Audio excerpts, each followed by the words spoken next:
Assalamualaikum warahmatullahi wabarakatuh dan selamat pagi. Salam sejahtera untuk kita semua. Om Swastiastu, Namo Buddhaya, salam kebajikan. Salam pendidikan. Bapak Ibu mahasiswa dimanapun berada, pertama-tama mari kita memanjatkan puji dan syukur kehadirat Allah Subhanahu wa Ta'ala, karena limpahan rahmatnya sehingga hari ini kita melaksanakan kegiatan kita, yaitu perkuliahan pada sisi ke-8 dalam tutorial ini. Bapak Ibu yang saya hormati, pada pertemuan ke-8 ini merupakan pertemuan terakhir dalam masa registrasi ini. Mudah-mudahan melalui pembahasan dalam tutorial ini dengan melalui online atau dengan kata lain kita ketemu di media ini dapat membantu kita semua dalam meningkatkan wawasan kita semua tentang pendidikan anak di SD. Para mahasiswa, pada inisiasi ini kita mempelajari tentang hakikat bimbingan dan konseling di sekolah dasar, yang merupakan bagian integral dari pendidikan anak dalam pendidikan, termasuk dalam pendidikan anak di SD.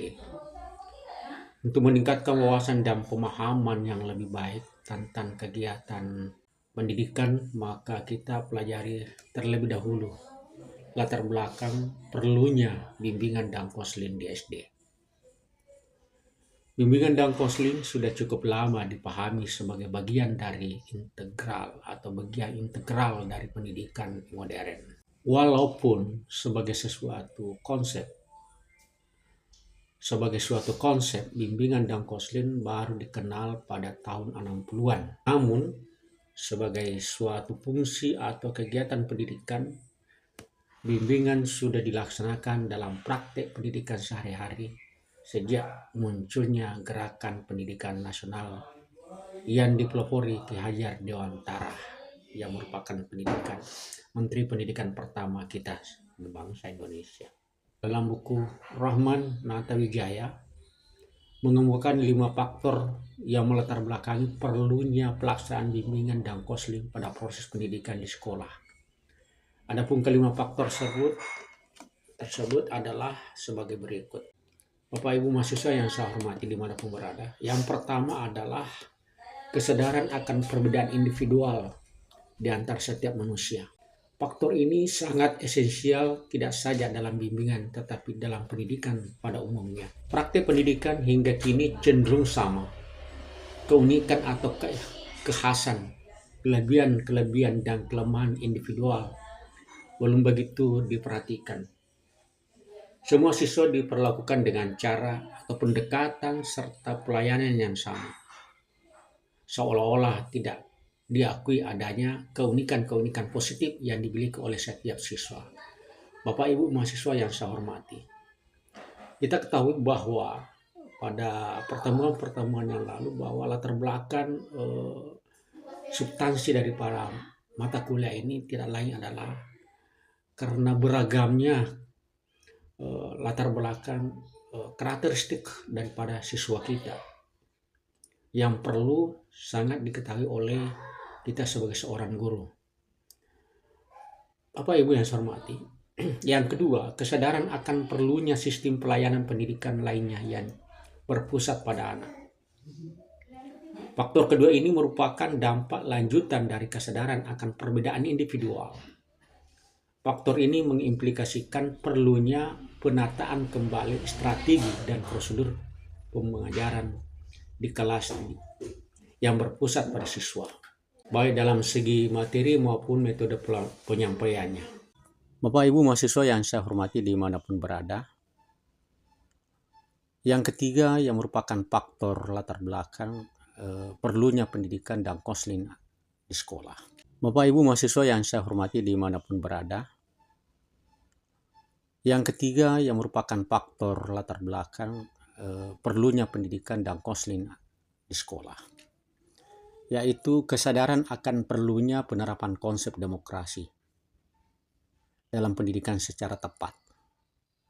Pada masa transisi menuju kehidupan yang demokratis ini, Banyak di antara kita di masyarakat yang keliru menafsirkan kebebasan sebagai sendi dan ciri utama demokrasi.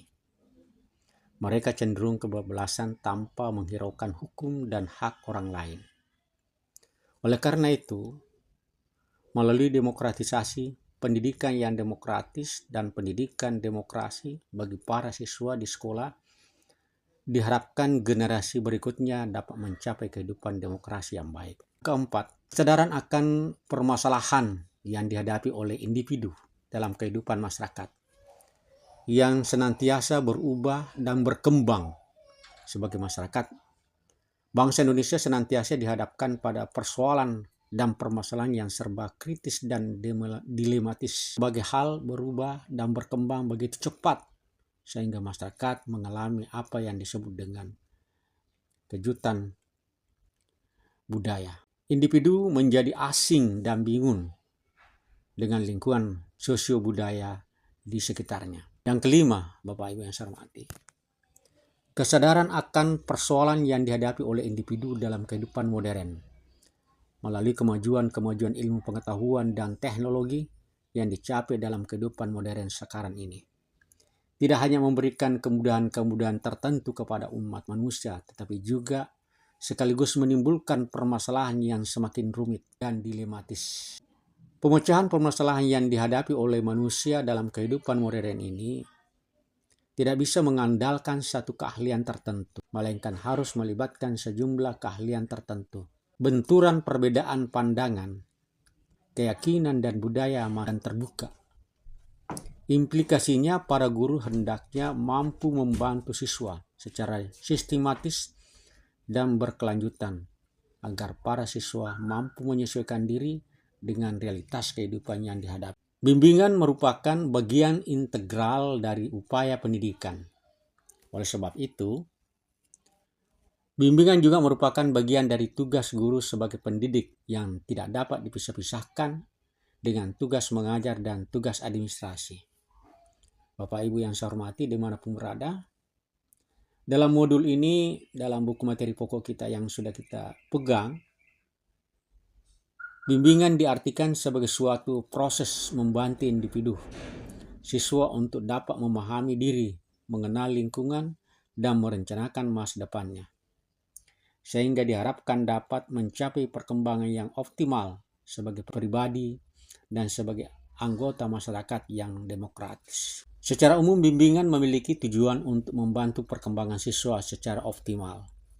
Sedangkan secara khusus, Bapak Ibu yang saya hormati, bergantung kebutuhan dan karakteristik tugas perkembangan siswa atau tahap perkembangan siswa, hakikat bimbingan dapat dipahami sebagai berikut. Yang pertama, bimbingan di sekolah dasar merupakan suatu proses bantuan yang kontinu. Yang kedua, bimbingan sekolah dasar merupakan proses membantu individu. Agar bantuan seperti ini dapat terlaksanakan dalam rangka pendidikan di sekolah dasar, maka implikasinya adalah sekolah harus memiliki data dan lengkap tentang siswa agar guru dan siswa dapat memahami berbagai kelebihan dan kelemahannya serta menerimanya secara wajar. Guru siswa harus sama-sama aktif untuk memahami karakteristik lingkungan tempat siswa berada. Sekolah harus memberikan informasi yang diperlukan oleh siswa untuk dapat menyesuaikan diri dengan tujuan lingkungannya, serta mengetahui kemungkinan kesempatan terbaik yang dapat diperoleh bagi dirinya. Sekolah harus menciptakan lingkungan fisik dan hubungan sosial yang kondusif dan sehat bagi siswa, agar siswa dapat mengembangkan diri secara optimal pada masa yang akan datang. Tiga adalah bimbingan di sekolah dasar diberikan atas dasar pemahaman tentang kebutuhan masalah dan karakteristik individu anak. Yang keempat, bimbingan di sekolah dasar bukan monopoli kegiatan suatu profesi. Bimbingan di sekolah dasar adalah untuk semua siswa. Fungsi bimbingan di sekolah dasar bukan hanya supaya siswa dapat memecahkan masalah atau kesulitan yang dihadapinya, tetapi juga supaya siswa dapat terhindar dari masalah yang mengganggu proses perkembangannya, serta dapat mengembangkan seluruh aspek kepribadiannya secara optimal. Di sekolah dasar merupakan bagian yang integral dari keseluruhan upaya pendidikan. Bimbingan di sekolah dasar merupakan menggunakan pendekatan pribadi. Membimbing berarti Anda berhubungan atau berkomunikasi antara dua pribadi, yaitu pribadi Anda dengan pribadi siswa. Bimbingan di sekolah dasar meliputi 3 bidang masalah, yaitu bimbingan belajar, bimbingan sosial pribadi, dan bimbingan karir. Bapak Ibu yang saya hormati, evaluasi keberhasilan bimbingan dan konseling di sekolah dasar merupakan bagian dari kegiatan program bimbingan. Yang terakhir, melaksanakan bimbingan dan konseling di sekolah dasar merupakan sumber daya yang memadai. Guru mempunyai peran yang sangat penting dalam program bimbingan dan konseling di sekolah, terlebih di sekolah dasar. Peran guru sekolah dasar dalam bimbingan dan konseling berbeda dengan peran guru pada jenjang pendidikan atau sekolah lainnya. Peran guru di sekolah dasar dalam bimbingan dan konseling lebih luas dan mendalam dibandingkan dengan peran guru pada jenjang pendidikan yang lebih tinggi, karena guru sekolah dasar berfungsi sebagai guru kelas. Memang berat Bapak Ibu yang saya hormati, tugas kita sebagai guru di sekolah dasar. Guru adalah penentu program bimbingan di mana dia harus mengidentifikasi kebutuhan siswa akan bimbingan serta menciptakan iklim sekolah yang kondusif sehingga memfasilitasi sikap dan perilaku siswa ke arah yang lebih baik. Oleh sebab itu, Bapak Ibu yang saya hormati, guru harus memelihara hubungan baik dengan para siswa dan bekerja sama dengan pihak lain untuk membantu tercapainya tugas perkembangan siswa. Inilah iklim yang harus diciptakan untuk pelaksanaan bimbingan di sekolah dasar. Tanpa tercipta iklim ini, maka sulit sekalipun program bimbingan diimplikasikan. Nah, kita lihat peran orang tua dalam bimbingan tidak dapat dilepaskan dari peran guru. Karena peran keduanya dalam hal bimbingan merupakan peran yang bersifat kolaboratif. Di samping mengajar, guru memiliki tugas atau kewajiban bimbingan siswa. Demikian halnya orang tua di samping memenuhi kebutuhan fisiologis, juga memiliki kewajiban untuk membimbing sebagai suatu kebutuhan psikologis anaknya. Perbedaannya terletak pada situasi saja, di mana bimbingan dari guru berlangsung dalam situasi formal, namun keduanya tentu untuk keberhasilan subjek sama, yaitu siswa SD, baik sebagai individu, sebagai pelajar, maupun sebagai anggota masyarakat. Bapak Ibu yang saya hormati, demikian sekelumit tentang latar belakang perlunya bimbingan dan konseling di sekolah dasar. Salam sehat untuk kita semua. Sukses selalu. Demikian. Wabillahi taufiq wal hidayah. Assalamualaikum warahmatullahi wabarakatuh.